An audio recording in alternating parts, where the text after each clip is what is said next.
Hey everybody, welcome to Music Effect Design, where we demystify the music and band world. We're your hosts. I'm Jordan Pittner. I'm a music teacher and visual designer out of Phoenix, Arizona. Hi, I'm Holly. I am a music educator and a color guard instructor in Phoenix, Arizona. And my name is Mike Kruger. I'm a music educator and composer based out of Cleveland, Ohio. Today, as part of our Stand series, we're really fortunate to have Katheryn Fenske, who is a friend of mine that I've known for many years, and she's an incredible educator, currently the director of bands at DeBray Middle School out of St. Peters, Missouri. Kathy, thanks so much for joining us tonight. If you don't mind, we'd love to hear some about your background experiences. Well, thanks so much for having me. It's just an honor to be here. I am currently teaching in middle school, grades 6 through 8 in St. Peters, Missouri at Middle School, which is Fort Zumwalt School District. You might be able to hear my voice. I come from Oconto, Wisconsin, and I grew up eating cheese curds and bratwurst and things like that, and dancing polkas and all of that kind of stuff. I went to college in Decorah, Iowa, Luther College, and studied with Fred and Eileen as in band, and Weston Noble was the choir director there, and watching those two great people for all that time was really inspirational to me. And I especially, when you talk about being a band person and then having such a really master of choral conducting, I was able to, I think, learn so much for those two guys. After that, I got my first job in high school in Illinois, and that was kind of a neat experience because I just jumped into a program. I remember very, very vividly doing the folk song suite on our first concert and doing it very well. And I didn't know what I had, but now I know what I had. And I stayed there for 2 years, and then I got married, so that constituted a move. And so then I went to my mentors, the people I really trusted, and of course, those of you in education know that's your middle school band director and your high school band director. Those are the people who know stuff, right? And so I went to them and I said, hey, I'm looking for a new job and I don't know what direction to go. I love teaching high school, but I don't know. And my middle school band director kind of set me down and said, hey, if you really want to learn how to teach, like really learn how to teach middle school, take a middle school job. And so I believed him, and I did. And I taught in Byron, Illinois for quite some time, and he was right. That's where I learned to teach, was in Byron, Illinois. It really was. I learned so many things about teaching instruments and students and watching them grow and living with what I've done. When you start a kid and then you have them till 8th grade, what you did is what you have. And that was very telling for me, and that was such a great experience. Right towards the end of my time in Byron, Illinois, I decided to get a master's degree. And so I went to Northwestern University and I studied with Bennett Reamer, music education, and band with John Painter. And that was such a wonderful peak experience to be there at that time when both of those great people were still teaching all the classes themselves. And that was the last year that John Painter actually taught all his classes himself. And I also studied band arranging with John Painter, and that was the first time when someone said to me, hey, you should publish that. John Painter said about my homework. I refused for homework, and he said, hey, you should publish that. And I was so busy, I put that in the back of my head, but I never forgot that moment with him, because John Painter he was very honest, and he didn't sugarcoat anything. And when he said that, I kind of thought, wow, that's something I might think I should maybe look into doing. So, but I tucked it away, and I didn't do anything for several years. And after that, then we adopted 2 kids from Brazil and decided that we needed to move closer to my family. So we moved back to Wisconsin, and I took a job in New Glarus, Wisconsin. And that was also a big kind of a great experience, because I was able to teach in the shadows of Larry Dan, who is, as you know, Dan Publications, a great composer and a spectacular teacher and one of the wisest people I've ever been around. So I just sat and watched him and learned and just learned about composition and learned about teaching and things like that in New Glarus, Wisconsin. And that's where I was writing lots of things for my bands, but I never thought of publishing anything. And that's where he was now the second person that said, would you like to publish that piece? And so he published La Volta as my very first piece, and he asked me if he could have it, and I said sure. So that, I think a lot of composers don't have that kind of a start. You know, you hear about, I sent my piece to all these people, or I could never get anything published, and I kind of went in the back door, I'll confess right now. And he just asked me if he could publish it, and I said thank you, and he did, and that started our relationship, and he published many more of my pieces after that. Then something crazy happened, and we had 3 kids by then, but we realized that our middle daughter was deaf, and she was starting school, and we decided that she needed a different place to go to school. And we got her 2 cochlear implants, but we decided that we could not stay in a small town, Wisconsin. They just didn't have the education opportunities for her. So we picked up the family and moved to St. Louis, Missouri. So she could go to St. Joseph Institute for the Deaf. And at that time, St. Joseph didn't have a music program. And so I went to them and I said, you know, my daughter is in danger of missing out on like the most important, most beautiful things that I think we have in this world, and that's music. So how about we start a music program? So I started the music program for the students at St. Joseph Institute for the Deaf, and I taught there until it closed many years later. So that was kind of a sidetrack from my band world, but it was a time where I learned much about what is really important about music education. And I think I grew as a teacher immensely through my time teaching the deaf students at St. Joseph's. And we had at one time, like at South High, 2 students who were deaf in that marching band at the same time. One of them was my daughter, and one of them was another one of my former students from St. Joe's. So I don't know if there's any other marching band ever before or after that had 2 deaf students in their band at once, but those were my students from St. Joseph. So I'm very proud of that. After that, then I taught, when they closed St. Joseph's, I taught briefly at a private high school. And then just recently, 5 years ago, I decided I was going to have one last hurrah in my career as far as teaching. And I decided that I would go right back to remember my middle school band director told me about, if you really want to know where the action, teach middle school. And I thought, yep, I really want to go where the action is. So that's where I landed now at DuBray Middle School. And all along the line, I've been writing lots of music for my bands and publishing pieces along the way. And so I think being a composer has become such a joy. But for me, it's not my bread and butter. It's more I do for fun. And if it stops being fun, then I don't do it for a minute until it's just my I'm not going to call it a hobby because it's much more than that, but it's my fun.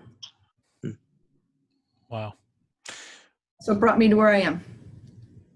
There's so much to dive into here. I think it's awesome. This wasn't where I was expecting to start, but I have to. It's wild hearing you talk about 2 deaf students in the marching band, because just last week, in our previous interview, with the color guard director, he had a student that was deaf in his program, and he talked a little bit about what that was like in the color guard world. So I'd actually, yeah, right. And it was really fascinating to hear. So I'd like to actually start there, I think, hear a little bit about what it's like to work with students with specific or special needs in a marching band program, or just really in any music program. Yeah. You know, when I started working with the students at St. Joseph's, and one of which was my daughter, by the way, you know, and it was with my daughter, it was really the whole thing. You know, I had her hands up on the speakers and she didn't understand. And I was trying to get her, because music is such a vital part of our life.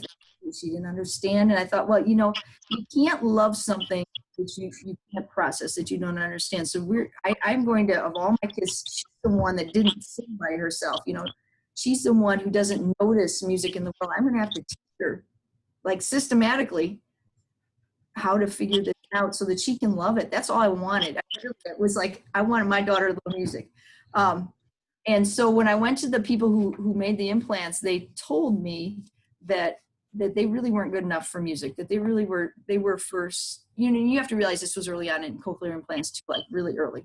but they were written for speech and not for music. It's like on Zoom. If I don't turn on my original sound when I'm listening to instruments, it sounds terrible, right?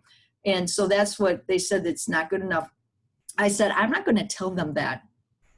We're going to learn music, and I'm going to show them the joy and the beauty of it, and I'm not going to tell them that their coaching plans are not good enough, because I don't think they need to know that.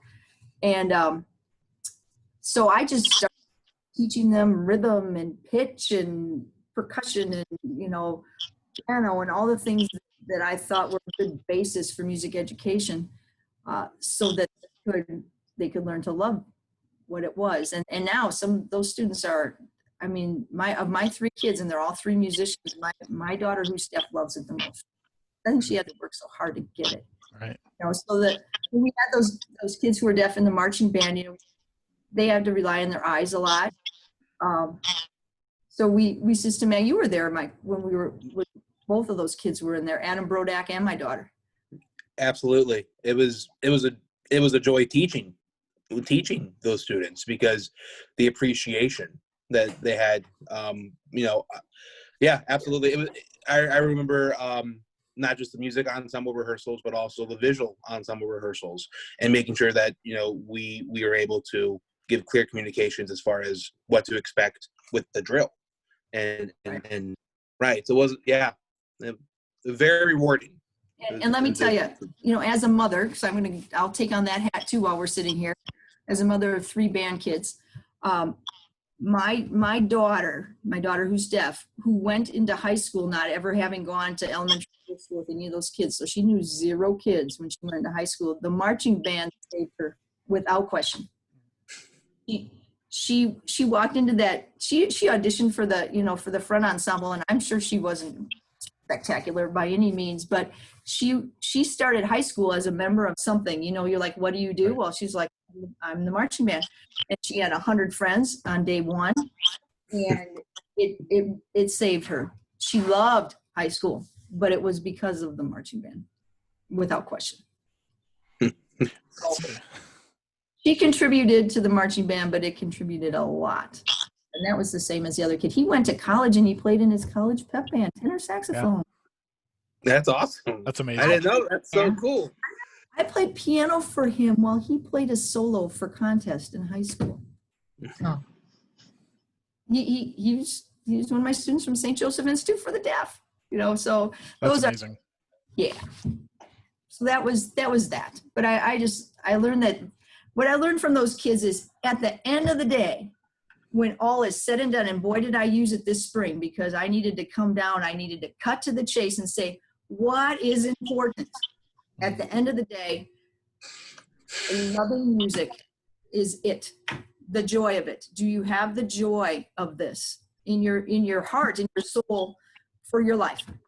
That's what I'm trying to do, for one kid at a time, for as many as I can. And then that was my goal with the students at St. Joseph. I'm like, all this other stuff sometimes that I'm so worried about, really, seriously, what is important?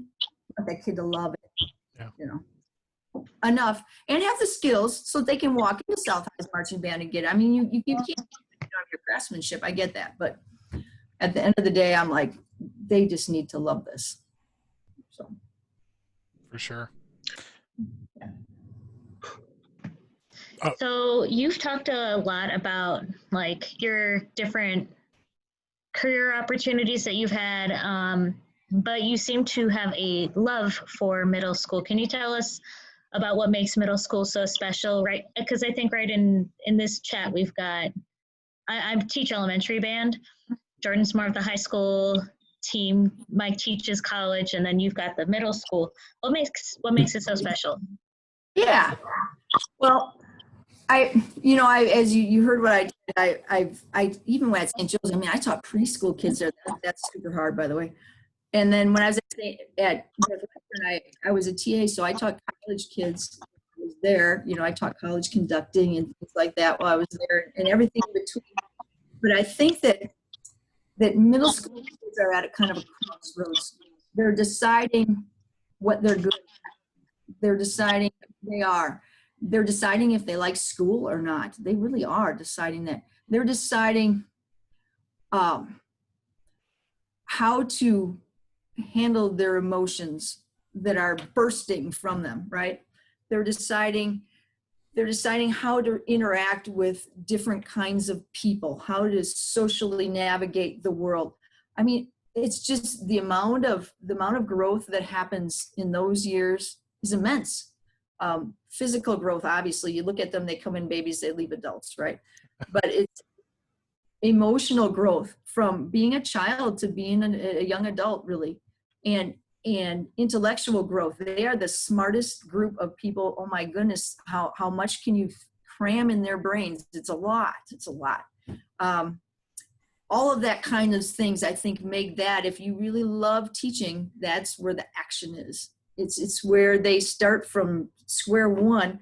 You know, they come in sixth grade and I tell them, you can come in with a blank slate. In fact, that's great. You come in and we'll start from and then they leave musicians. I mean, they can walk out of my 8th grade band and walk into the an audition at the All-State band.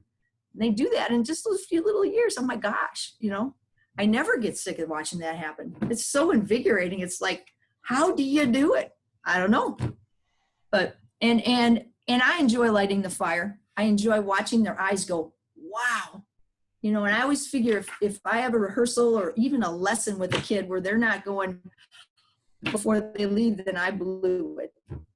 And middle school kids, they're unbridled. There's nothing fake. They can't be fake.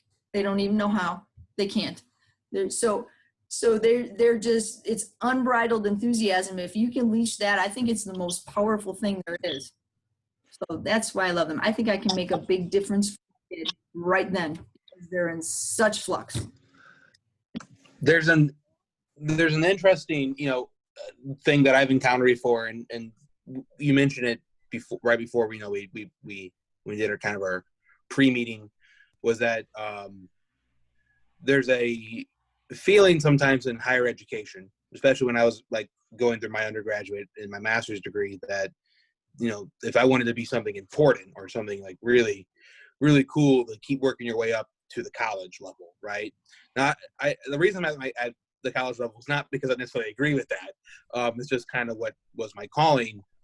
But I would argue that that's probably not necessarily very true. Have you ever experienced, what are your thoughts on that in general? Kind of like a hierarchy of education. Is there one? Is there actually one? Have you ever gotten any grief or crap from anyone because you teach middle school band? I mean, do people not take it as seriously? Sure. First of all, I agree wholeheartedly with you that there is a perceived hierarchy, or at least some people think there is, or maybe there was for me. Absolutely. When I was finished my undergrad year, there's a reason I started in high school, because I thought that was probably the lowest I would go was high school. And I was probably destined for college or whatever, because I thought that there was such a thing. And I think I think it's completely unfounded to start with, because each level of teaching has its own special challenges and rewards and things that make it unique. And I find, in all honesty and all seriousness, and I'm not dissing anybody, that the very best teachers have to be at the beginning, or there is no end. Right. And I personally find it most difficult as far as challenging, like everyday challenging, to teach those kids at that age, just because of the flux that they're in and how you, like, if I make a mistake in a young student, I'm doing it for them. Like if I get a kid and they get out of my class and they have a bad habit, I've blown it for them. And I find that is just like, when I started teaching middle school, I didn't realize how much responsibility I have to light that fire and to nurture that kid and to help them gain their sense of self and their perception of music. They don't have one yet, you know, like, what is this for? What's important about what we're doing? I feel like I have to really set that tone all at the beginning. And if I screw it up, then I've missed an opportunity for that kid. And so I find that the middle school level, that age is packed with challenge and responsibility. And so is high school and so is college. I'm not saying it isn't, but it is not more important at Right. all. In fact, I venture to tell you that if the person who has those kids at the very beginning, if they don't do it right, as far as skills, as far as attitude, as far as aesthetic, as far as teaching them what music is for, I find that to be a challenge, by the way. Lots of people miss that one. What is this for? You know, this is for sharing. This is joy, you know, that kind of stuff. Then the kid does not have much of a chance after that to get it. That's what I feel about middle school. That's why I'm doing it now, because I think it is that important. And by the way, it's so fun. I don't come home a single day where I'm not laughing my head off. They are hilarious. They are absolutely hilarious all day long. It's the unfiltered thing about that age. It's amazing. There's nothing fake. They'll come I up love and it. Whatever they're thinking about is right there in front of you. Right on the tip of the tongue. No matter how appropriate or totally inappropriate it is, it's there. They're going to say it anyways. Isn't it though? And they're so passionate that they can, I mean, they can make beautiful music, like beautiful. They haven't put up any of those barriers that tend to, you know, we add on as we grow. Yeah. They don't have any of those either. That's Sometimes a I great would, point. but they don't. Yeah. Well, you've mentioned this a couple times, Katheryn, but just your focus is on inspiring the students every day. What's your approach to that, or what are some of the techniques that you use to inspire your kids when they're in your classroom? Well, I'll tell you, at the heart of it is because we're using music, the musical experience is a big part of it. Mm-hmm. I want them to go, wow, about music every day, right? And so I find that the musical experience itself is the inspiration, right? It's the intrinsic, but they can't get that unless they have good skills and self-discipline and all those kinds of things. But so I make sure all that's there, but then I really strive for the musical experience every single time. And I also find that in order to get to that point though, I need to have a really solid relationship with each and every kid, every single day, right? Like if I haven't looked at a kid during a rehearsal and given them, I don't stop the band or anything, but given them with my eyes, like, I know you practiced that. And remember yesterday, that wasn't as good, but today you got it. And I know why. And so do you. Wow, look at you. I can do that all by going like that, right? And if I don't do that with every kid, then I've also missed it. You know, I've missed what that kid needs, and I've missed my opportunity to show them that what they're doing is worthwhile and it's important. I noticed, you know, or if a kid blew it, I'll be like, and with my eyes, I can say, you know that, I know that, we know that wasn't there today, but I know what you're going to do, and you'll come back tomorrow and it'll be there. And then tomorrow I'll be sure to make sure they know that I noticed it was, you know? Yeah. So I think that it's subtle, but it's building that relationship with the kid that lets them feel empowered and safe. And like they can make 100 mistakes in my room and it's going to be fine. And then when they get it, I'm going to notice, and so are they, and they're going to be like, strike 57, but we got it on 58, you know, stuff like that. I think I inspire them that way too, because I think if you forget to show them that making mistakes is so much a part of this, I think that kids stop before they're inspired. You know, they do this before they get to that musical experience where we all go, oh, this is why we're here. Don't forget, you know. So one other thing I try to do, and I think it helps inspire them, is I make mistakes in front of them all the time, and I point them out and I show them, and I say, just a minute, did you see what I just did? I've been doing this for 32 years and I just did that. Okay. So I'm going to do this to fix it. But so when you make a mistake, that's just part of what we do, right? Because 32 years later, I'm still making them, but tomorrow. Right. So I feel like, especially now as kids have grown, as I've grown through this job, I think kids need to do that more and more, because I think that their anxiousness gets in the way of being inspired. So I try to get rid of that too. There was a interesting. I just when you said that, I was light bulb went off, because it's I love hearing that. One of my favorite band directors in the country, Cynthia Johnson Turner, who's down at the University of Georgia, had an interview with the Instrumentalist magazine, which is something that I've subscribed to over the years, and she talked about just exactly that. That people are afraid that mistakes are the weakness, but not admitting that you make mistakes is the weakness. Not being able to own up to things, because it's a humbling experience. I imagine that those students respond well to that. I mean, are you able to make that humorous? Are you able to make those moments kind of funny in itself? Absolutely. I mean, I even put on the wall, things, important things. Making mistakes is on my wall next to kindness, because I think that somewhere along the line, too many kids have gotten the idea that making a mistake is a bad thing. Right.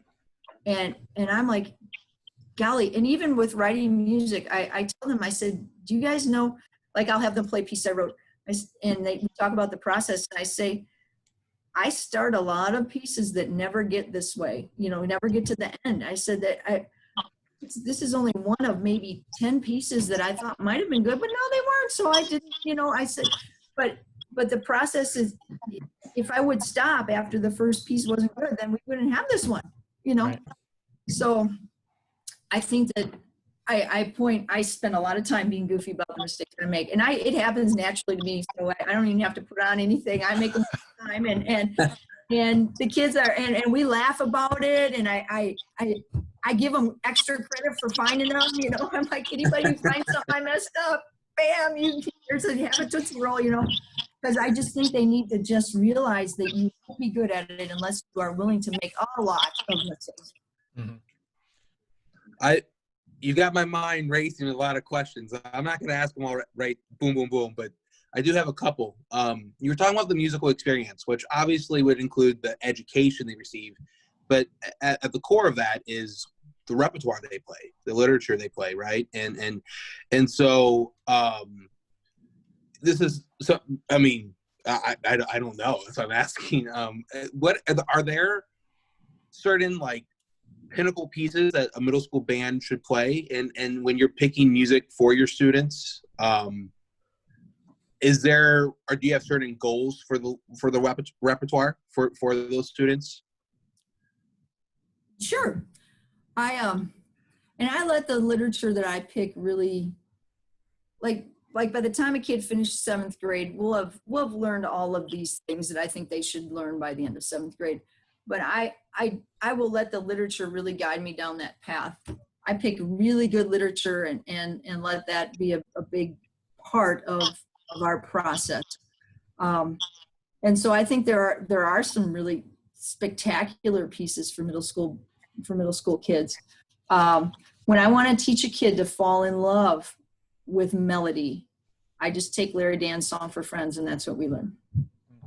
I mean, if I want them to fall in love with making a pretty line, and you think, can a 7th graders really love to play a piece like that? And the answer is, oh, yes, they can. Yeah, yes, they can. In fact, I think they're so passionate that when you show them how that works and how a counter melody works and all these things, and then when they really hear that and they admit to themselves how beautiful it is, I think they're really moved by that kind of stuff. So that's a piece that I play as often as I can. But I'm also not a teacher who plays the same stuff all the time. I don't at all.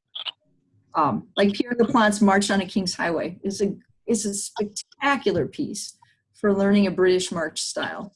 and for loving a folk song kind of a melody and things. And I mean, I could go on. It's hard for me to pick pieces out of my head sometimes. Sure. I found a new one this year, though. Randall Stanridge's March of the Arachnids. Oh my gosh, it was hilarious. You know, so then I taught the kids music can be hilarious, like so funny, but you have to be, you know, a joke's not funny unless you're in the know, right? You have to be smart. A joke. Like if I told you a joke in Italian, it wouldn't be funny. You wouldn't know what I was talking about. That's why. So we musicians get musicians jokes, and I'm like, this piece is full of them. So we had fun with that. You know, there's so many lovely pieces. And as a composer, I mean, which I know you've published many pieces and have been a guest composer, guest conductor for schools, honor band festivals. Do you like programming your own pieces with your band, and do the students respond well to that? Is that a fun process with them? Is that because some composers out there, if they have an ensemble, they try to do a piece a year or so with their groups. Do you program your music with those students? Tell me again. I'm not sure I understand the question. Your own compositions. Do you program your own compositions with your program? With my band kids at DeBray? Oh. Yeah, I'm sorry, at DeBray. Yeah. Yeah. Oh yeah, I do. I try to have each group do something of mine every year, maybe 2 pieces a year. Last year I did the coolest thing ever, and I've done this before, but I really did it last year, is with my 8th graders. With my 8th graders, I started with a sketch, you know, a piece that wasn't finished, and they contributed a lot to this piece. And we'd work through it, and I'd come up with the next version. Then I'd take their opinions and I'd put their opinions in there and have them hear it now. And we wrote it together. It was a lot of me, but it was also a lot of them. And then we performed it in December, and now it's my next piece coming out with Barnhouse. It's the piece that we wrote together. And I just made the world. I wanted to know that these kids contributed an awful lot to this music, you know. So that I did that. The most I've ever included of students' contributions was this year. So, yeah, I love doing pieces with my group because they can get inside in my head and see what I was thinking, and they're fearless. You know, I'll be like, what do you think of this? And they'll be like, well, Mrs. Fenske, I don't really like how you did that. And I'll be like, okay, so what is your idea about that? And they'll be like, well, I think if we did this, and it's an awesome idea. And I'll be like, well, let's change it. You know, we do. And so they realize that writing music is such a creative process, and that it's done by humans, you know, and they're not afraid of it at all. They're just like full of ideas. And I tried to make it an environment where I said, I don't think this is good yet, but what can we do, you know? And then they work at it. What a cool idea. Yeah. So, like, what kinds of feedback would they give you? You said like they'd say like they maybe don't like a piece or don't like a section. What kind of suggestions do they give? Like for instance, it's called Cowbell Lullaby. So it starts out with sounds of the cows, and so there's bells playing, and then the trombones are the cows, you know, and there's all this mooing that goes on, and then the horns come in and all this, you know, I had such a blast, and so did they. But then, so I would ask them, you know, should we start with one cow and then have more, or should we? What do you think? How should we start this section? And then they'd have ideas, and then we try them all, and you know, ultimately we decide. And then I'm like, do we like the elk horn to come next? Should the elk horn call the cows? So they couldn't write the elk horn part, sure, but they could tell me, do we like the elk horn there, or should we put the dance there and then put the elk horn here, or whatever. So I give them the pieces, and they could kind of put them, and then I was like, should we have a transition between this part, or should we kind of pause and then move on? And so then they have that. So I give them kind of choices. Yeah. And the overall formula piece, I really asked them, should we bring the cows back at the end? I think we have to moo again. And they're like, yeah, let's. So then we brought them with the cows, and so, and every time a kid's idea got really into the piece, we'd make, I'd be like, remember, that was you who said that. Hear that right there? That was you. So I'd make sure they knew that was them, who put that in there. That was fun. I did that a little bit with a group on a commission last year. So I came and talked to them, and then I wrote the piece, and I came and talked to them, and we talked a little bit about it. In fact, I asked them ahead of time kind of what kinds of things. So that was okay, but it wasn't like sitting with my crew every day and Right. Yeah. Mhm. That was Seems awesome. like such a cool educational opportunity, especially now that like the national standards are so focused on like composing and creation and inspiring that part of the music making process. I feel like if more middle school band directors played that, like I'm thinking of like how I could do something like that with my beginning band students, and what could they do? And yeah, it's such a cool idea. With beginning kids, it's neat because they can do something like even create a piece right now together, like an improv piece where they each get a measure, and we're going to go right down. Each of you take one note only. It's super simple. You only get one note. No, you can't have two. Not yet. Just one. Just all you get is one. And then have them, and then say, okay, now you get two. What are you going to do? And they'll be like, oh, we get two. Instead of saying you have to write, just start it with something that they can do, and then just say, I'll let you have two, not this week, maybe next week. And then pretty soon they're using a scale, and they never even knew they got from one note, to a scale. So I think beginners are awesome because they're fearless. They don't know that this is supposed to be harder. They should be about doing it. They just do it. They're uninhibited. So Oh, They cool. are. Here's, as a composer and do you also guest conduct? Oh, awesome. I've heard sometimes composers are, they're like, oh, I don't do that one. So as a composer, guest conductor, if you're working with a outside group, so when you travel and work with a festival, you have 3 days to make connections with students you don't know. So at the Bray, you have this, years now, several years of building this rapport. How does one go about building rapport and great music in a very short amount of time with people you don't even know? Any tips or tricks or from experience with that? Yeah.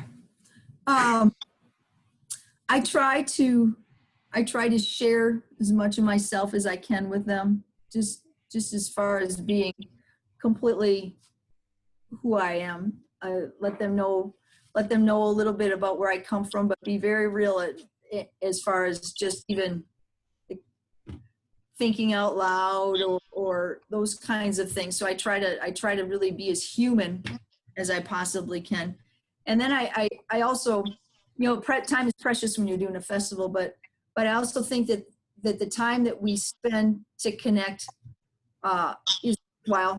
So I purposely take a minute and say, now everybody stand up and interact with the people next to you. And I take a section and I go and interact with them just with words.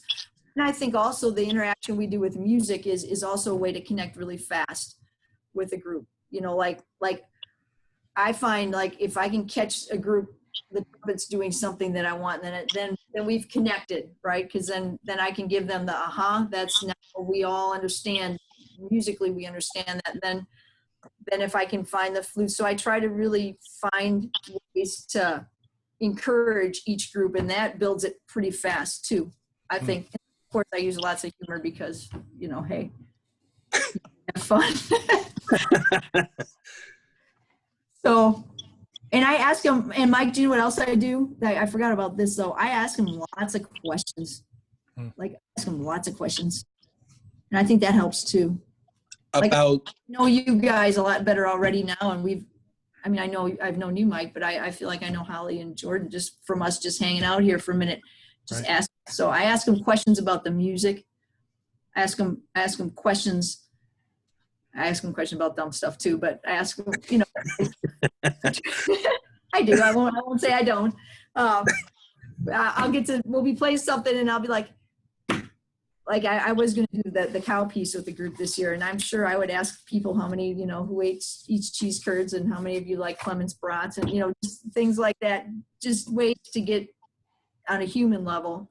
Right. To the kids and for them to figure me out because they're looking at me like, what's she about? Right. And so I get that out of the way right away. So like we can all know what I'm about and let's just get going.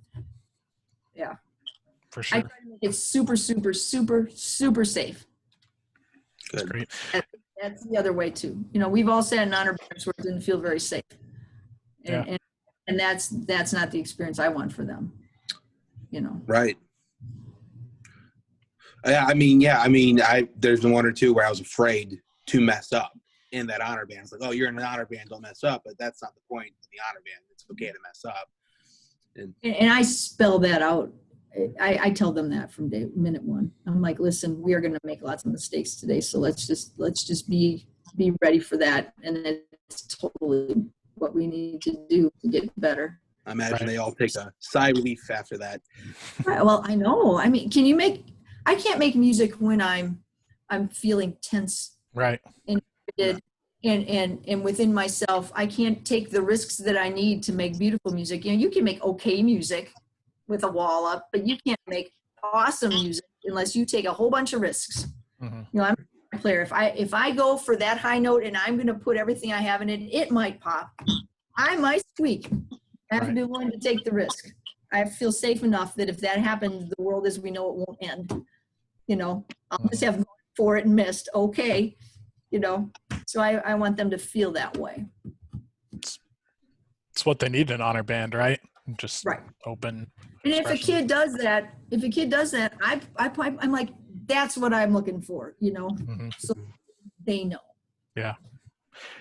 So as a band teacher, musician for decades, I know most of the time music educators say, you know, kids are basically the same. Education is still fundamentally the same today as it was, you know, 20, 30 years ago. But I'm curious, in your experience, what has changed? What is a little bit different about teaching, you know, your middle schoolers now compared to, you know, earlier on in your career?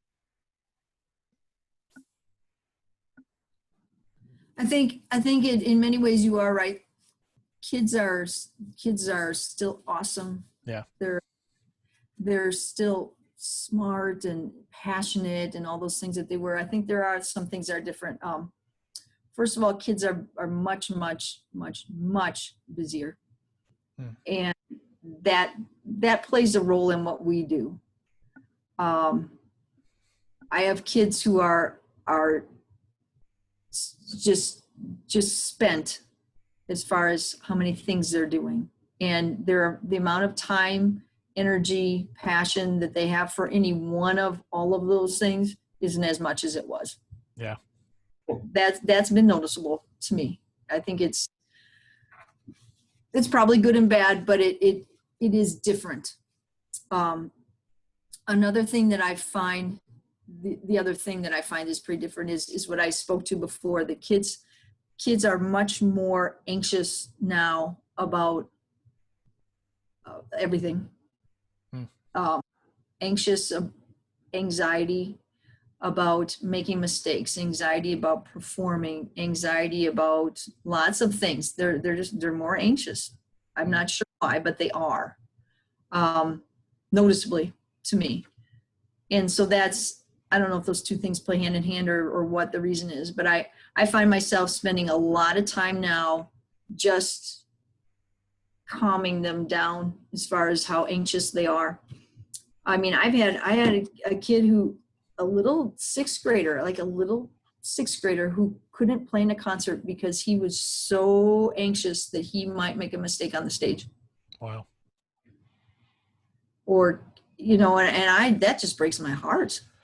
And he ended up he didn't continue in band because he could not get himself on the stage to play in a concert.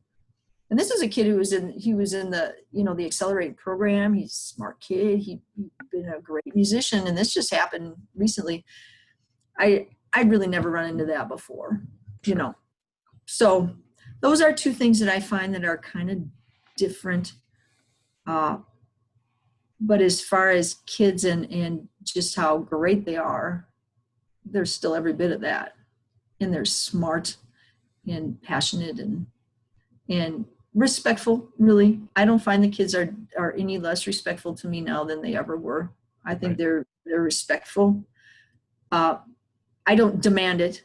It just happens because we have the right culture. Mm-hmm. I don't have trouble with that.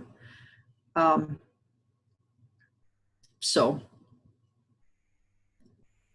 yeah, that's about the biggies. Thinking along the lines of maybe things that have changed over the years, at least what I have noticed is that there's been more and more women who in the profession and being band directors, which I think is great. Do you have any insight or background experience of what you've noticed over the past few years or decades on that, from teaching back, back in the day in Illinois to now, right? So I'd love to hear about that some. I think that's one of the most exciting things that we've had in the band world is that, and in composition, by the way, and even maybe more so in composition, to be honest, is that when I started, I had some really awesome models, conductors who were women. My first band director was a woman, but there weren't very many women in the field, especially in band and in high school band, even more than middle school band and stuff like that. There weren't very many women, and I feel that even when I was at Northwestern, there were very few women there. It was all guys and me, and I wasn't really as aware of it until I look back and I think, oh my goodness, there weren't any women there. And although Mallory Thompson's there now, obviously but there just weren't as many of us. I had many times over my career where I was the first woman to conduct the college band in Wisconsin. I was the first woman to this, the first woman to that. And every time it happened, I thought, are you kidding me? Really? But I was like, okay, that's fine. There was a year, at least one, I think 4 or 5 times a piece that I composed played at Midwest, right? Midwest International Band Orchestra Convention, Chicago. And one guy came up to me, like one of the first couple of years I had a piece there, and he said, do you realize that there are only, in the entire conference, there are 2 pieces played here that are written by women. One was you, and the other was Ann McGinty. And I'm like, are you kidding me? So that happened a lot early on in my career. And I was a little bit oblivious because I was just, I had my head down and I was swimming. I was just going. And I didn't ever feel personally like there were obstacles for me because of my gender. Now, maybe there were some. Maybe I didn't get a job I wanted, or maybe, no, I don't think so, though. I think there just weren't as many women. Mm-hmm. But now, like there are so many more women in the field. There's more diversity in general. When you go to Midwest, there are a lot of pieces written by women. In fact, the year before last was the year where there was a big focus on pieces that were written by women, which I think is awesome. You have some women conductors in big positions. So I think that it's just changed, and I think it's great. That there are more, especially that there are more role models for all of our kids. Right. all of our kids, guys, girls, anybody, that they can see, they can look out and see that everybody loves this. Not just guys love this, but everybody loves this. This is for you and you and you, and the little girls can say, well, maybe I'm going to do that. You know, I see you doing that. Maybe I can do that. Because I think role models do help. You can see yourself in that position, then you have a little better vision. So I think if we can give our kids, all different kinds of kids, role models that are all different kinds of people, then we're doing better. Absolutely. Yeah. Yeah, 100% agree. I mean, the more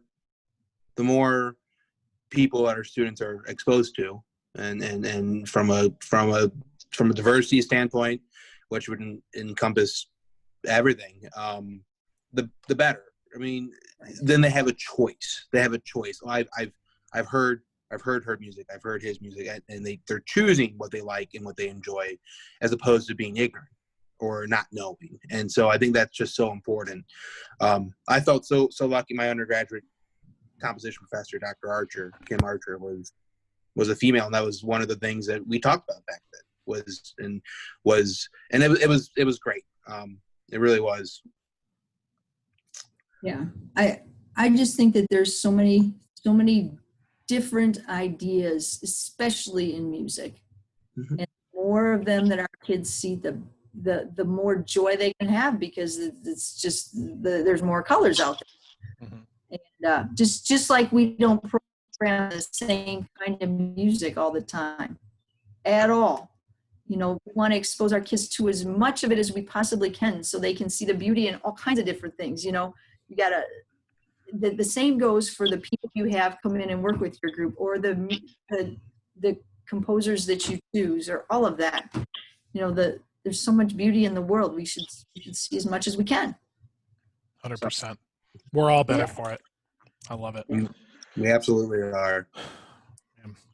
Hey, Katheryn, thank you so much for being here. I can't believe we're coming up on it. We're going to do just a little announcement about something that we've got going on later this week. But Katheryn, if you want to think about it for a second, just any final advice that you would give to a young educator, that'll be kind of the thing we come back to at the end. Just any final words you have. So if you want to think about that, I'll just say later this week we've got another one of our board members, Tori Angel, coming back on our program. She's been deeply involved with our leadership program, which we debuted earlier this month, right? Yeah. These weeks are flying by. I don't know what month is it anymore. 6 days ago. Yeah, 6 months, days, I don't know anymore.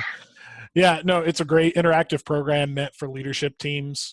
We know a lot of people missed summer camps, missed leadership opportunities, and we don't really know what that's like. So we just wanted to develop something to give students that opportunity. So she's going to come on and share a little bit about her inspiration and the method and everything. That's going to be at Friday at 7 o'clock Eastern time. Friday is 7 Eastern. So make sure to come back and check that out then. Thanks to all of you who have been following us today. We appreciate you coming in and watching. It's wonderful.